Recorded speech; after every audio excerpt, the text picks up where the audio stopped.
ఏమైందండి? కార్ ఏదో ప్రాబ్లం ఇచ్చినట్టుంది.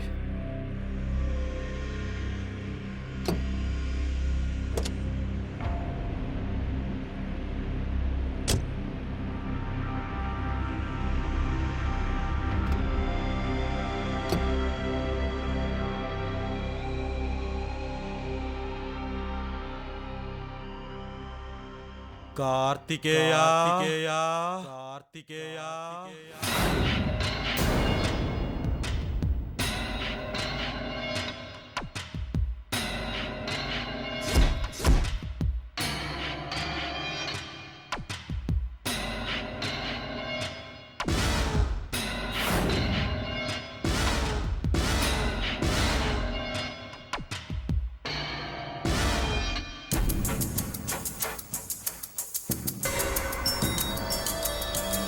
ఏమైందండి అలా గాబరాగా ఉన్నారు? ఏం లేదు.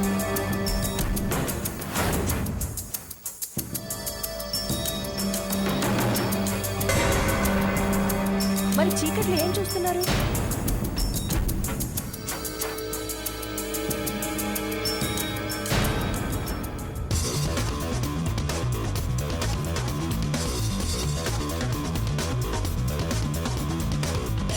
ఆ?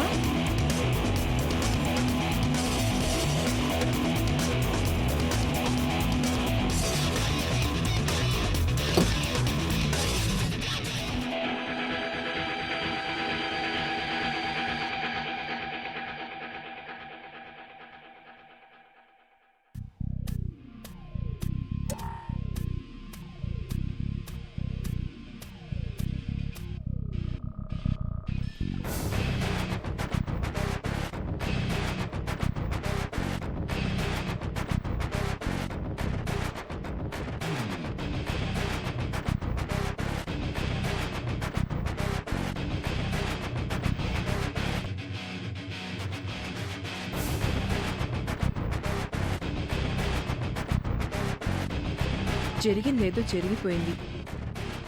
త్వరగా ముహూర్తాలు పెట్టించండి.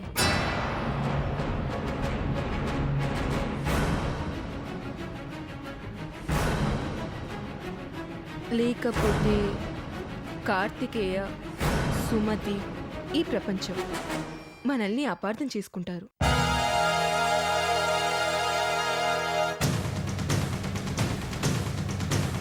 కైళీ నుంచి మిస్సెస్ జగపతిరావుగా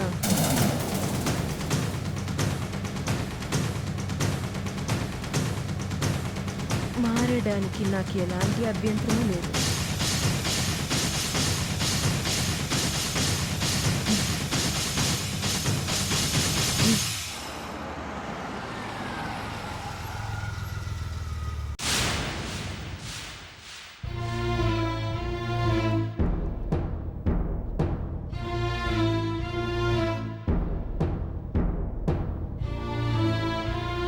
పాపను పడుకోబెట్టు, వెళ్ళు. జో జో జో జో జో.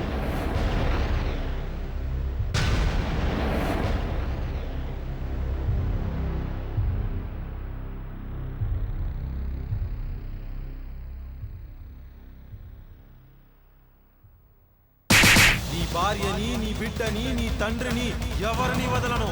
ఒక చెయ్యి ఇలా పైకొచ్చి పింక్ ఫ్లవర్స్ మధ్యలో నన్ను ఇలా పిలిచింది.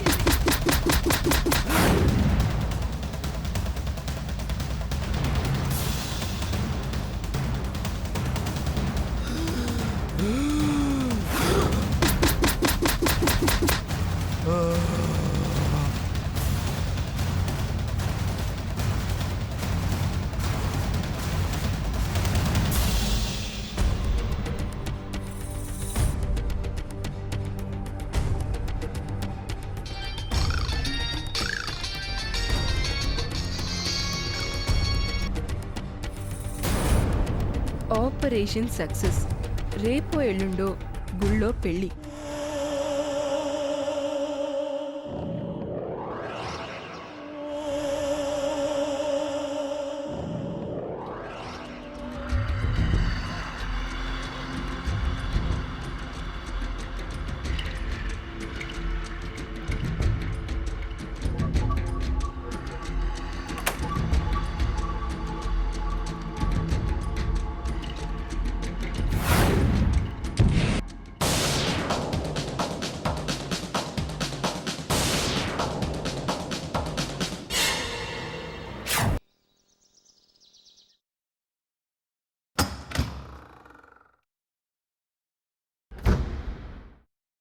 అయ్యగారు కాఫీ.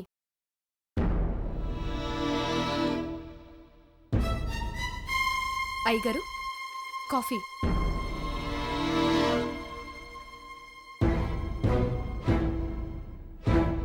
అయ్యగారు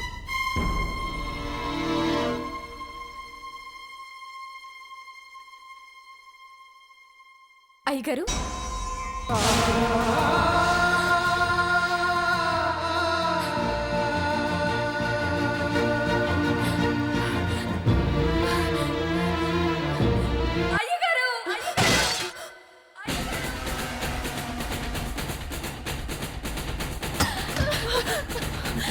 మావయ్య, అయ్యగారు, నాన్నగారు మావయ్య, నాన్నగారు మావయ్య, లేవండి మావయ్య, నాన్నగారు మావయ్య, నాన్నగారు మావయ్య, లేవండి, లేవండి మావయ్య, నాన్నగారు మావయ్య, లేవండి, నాన్నగారు మావయ్య.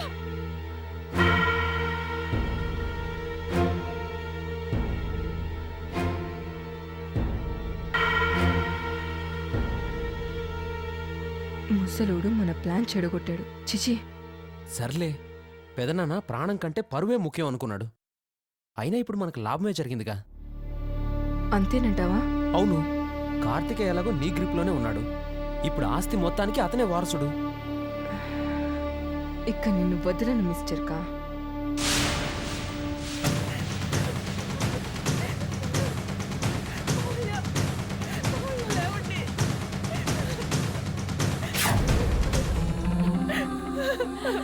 మీకు అంత కష్టమేమొచ్చింది నాన్నగారు? విషయం తాగే పరిస్థితి ఏంటి? మావయ్య, మీరెందుకు ఇంత అఘాయిత్యం చేశారు?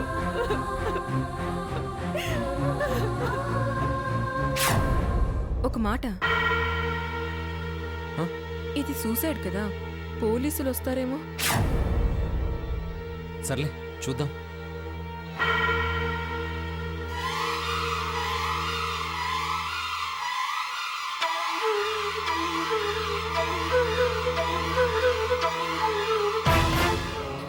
నేను నీకు మావయ్యని కాదు తండ్రిని అనేవారే. నీ కూతురుకు ఒక్క మాట చెప్పకుండా ఎందుకింత పని చేశారు? మీకేం కాలేదు, మీకేం కాలేదు పెదనాన్న. పెదనాన్న చెప్పండి పెదనాన్న, ఇదంతా నిజం కాదని చెప్పండి పెదనాన్న, ఇదంతా నిజం కాదని చెప్పండి పెదనాన్న. లే పెదనాన్న, మాట్లాడండి పెదనాన్న, నోరారా నన్ను తిట్టండి పెదనాన్న.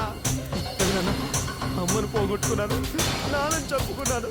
మీ నీళ్ళలోనైనా బతుకుదామని వస్తే మీరు కూడా నాకు దూరం అయిపోతే ఎలా బతకను పెదనాన్న, ఎలా బతకను? అసలు ఆత్మహత్య చేసుకోవాల్సిన కర్మ మీకేం పట్టింది పెదనాన్న, మీకేం పట్టింది?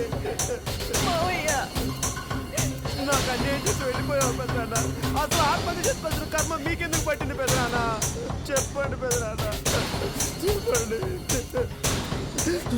అన్నయ్య, పెదనాంది సూసైడ్ కాబట్టి పోలీసులు పిలవాలి కదా, కేసు బుక్ అవుతుంది. ఏ సమస్యలు ఉన్నాయి, ఎందుకు చేసుకున్నానని అడుగుతారు. అప్పుడు కుటుంబం పరువు మొత్తం పోతుంది అన్నయ్య. వద్దు వాసు, ఏ కేసు వద్దు. హార్ట్ అటాక్ వచ్చిందని చెప్తాం. కరెక్ట్ అన్నయ్య, అందరికి అదే చెప్తాం. ప్రముఖ పారిశ్రామికవేత్త జగపతిరావు గారు గుండెపోటుతో మరణించారు.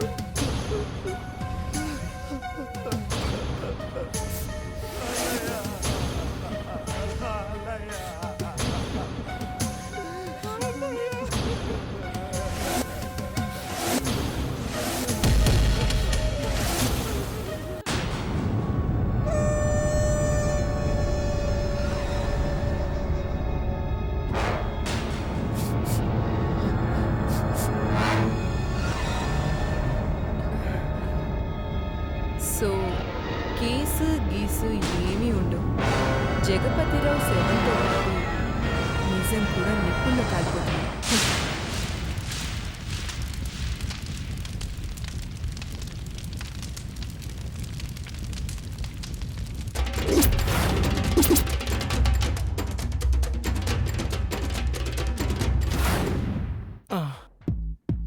అటు సార్, అటు నెమ్మది.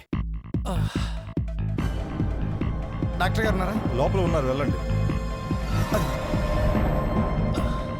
సార్ నెమ్మదిగా అడిగండి సార్, నెమ్మదిగా వచ్చేసాం. సార్ కొంచెం కొంచెం ఓపిక పట్టుకోండి సార్. రండి సార్, రండి సార్. సార్ ఇలా కూర్చోండి సార్. నెమ్మది సార్. డాక్టర్, డాక్టర్ రండి సార్. ఏమైంది? కాలంతా ఒకటే సలుపు పోటు సార్. అసలు అడుగు తీసి అడిగే లేకపోతున్నారు. యాక్సిడెంటా బెండ్ కింద? అలాంటిది ఏం లేదు డాక్టర్.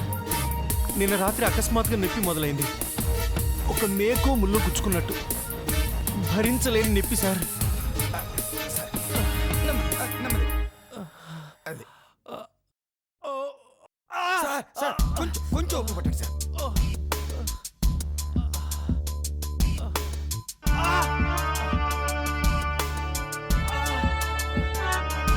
మేకు దిగినట్టు ముళ్ళు గుచ్చుకున్నట్టు ఎలాంటి గాయాలు కనిపించట్లేదు. ఒక పని చేద్దాం, స్కానింగ్ తీసి చూద్దాం. Sister, sister. నెమ్మదిగా వేయండి సార్. అడుగు.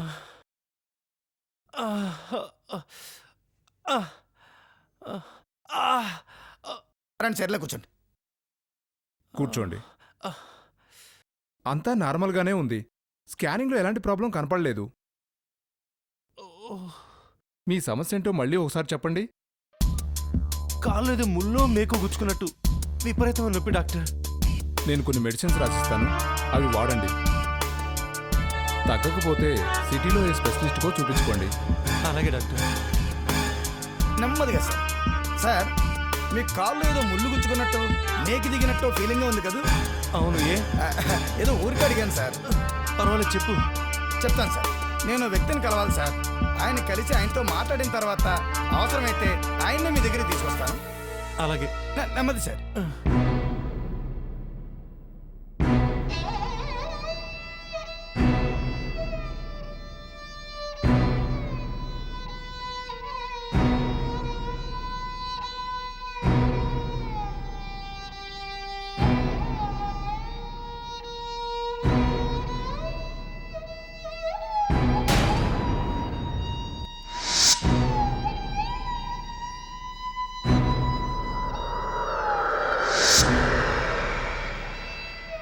నా కోడలు సుమతి మంచితనానికి మారుపేరు.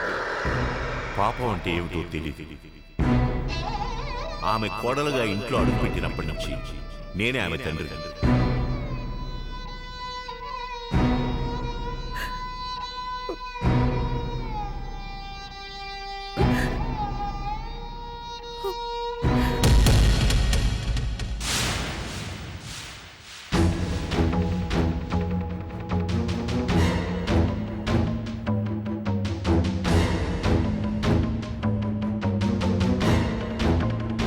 ఏమండి?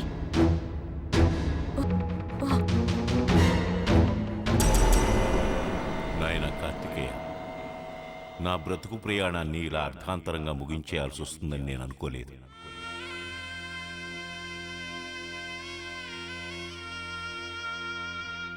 కానీ అనుకోనివి జరగడమే జీవితం కదా. నాకు అదే జరిగింది. నేను వ్యాపారం నిజాయితీగా చేశాను, బ్రతకడం కూడా నిజాయితీగానే బతికాను. మీ అమ్మ పోయాక ఎంతోమంది నన్ను మళ్ళీ పెళ్లి చేసుకోమని అడిగారు. మీ అమ్మను మర్చిపోలేక మరో స్త్రీని మన జీవితాల్లోకి తీసుకొస్తే అనవసరమైన గొడవలు వస్తాయని సందేహించి నేను ఆ పని చేయలేదు. నా బాధ్యతలన్నీ సరిగ్గానే నేను నెరవేర్చాను. నిన్ను బాగా పెంచాను, పెళ్లి చేసి నిన్నొక ఇంటివాణ్ణి చేశాను. అసలు నాకు సమస్యలేవీ లేవు, చాలా అదృష్టవంతుణ్ణి. అలాంటిది మొన్న అమావాస్య రాత్రి కైలి అనే గ్రహణం నన్ను కమ్మేసింది.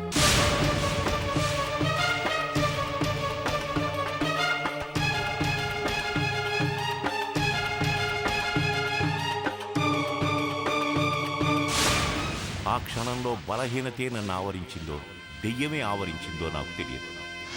తప్పు చేసిన ప్రతి మనిషి ఏదో ఒక రూపంలో శిక్ష అనుభవించక తప్పదు. నన్ను నేనే శిక్షించుకున్నాను.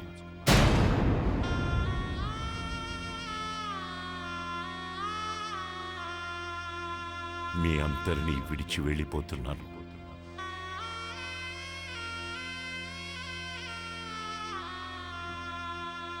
నీకొక సలహా.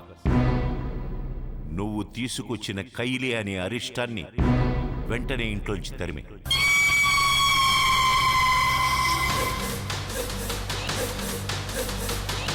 లేదంటే నీకు ఒకరోజు శిక్ష తప్పదు. సుమతిని, శాంభవిని జాగ్రత్తగా చూసుకో.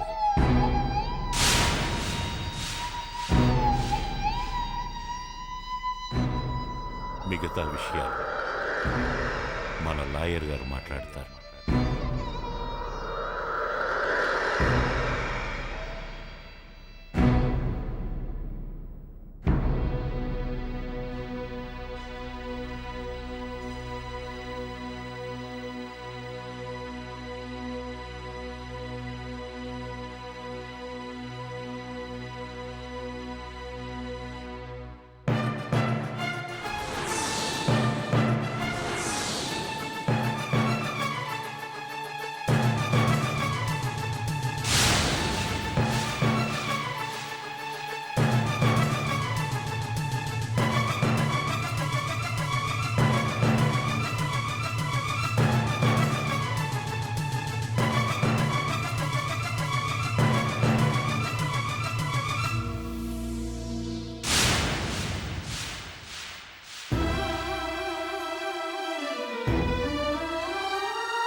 నేనే ఇంటికి వెళ్ళినా అక్కడి జనం నెలే ఉంటారు. ఏంటండి ఇదంతా? నా కర్మ. మీరు ప్రతిసారి ఇలాగే ఏదో చెప్పి తప్పించుకుంటున్నారు. అసలు ఈ కైలి ఎవరు? ఎందుకు మీరు ఇంటికి తీసుకొచ్చారు? చెప్పకపోతే మన శాంభవి మీద ఒట్టు. శాంభవి మీద ఒట్టు. చెప్పండి చెప్పండి చెప్పండి చెప్పండి చెప్పండి. నువ్వు గుడికి బయలుదేరిన రోజు నేను హైదరాబాద్కి బయలుదేరాను, గుర్తుందా?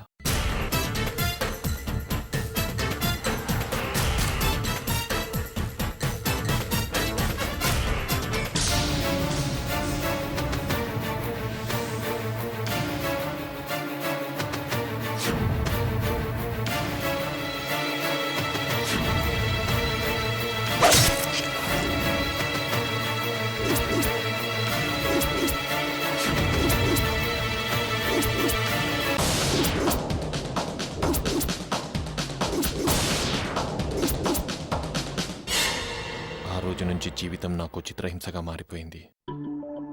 ఆ ఖైలీ మనిషి కాదు, అదొక రాక్షసి, పిశాచి. ఇప్పుడు దాన్ని ఎలాగైనా వదిలించుకోవాలి. పోలీసులకు చెప్తే పోలీసులు ఆ హత్య కేసు అవుతారు. అది గొడవ. మరి ఇప్పుడు ఎలా అండి? దీనికి ఒకటే మార్గం, ఖైలీని కూడా చంపేస్తాను.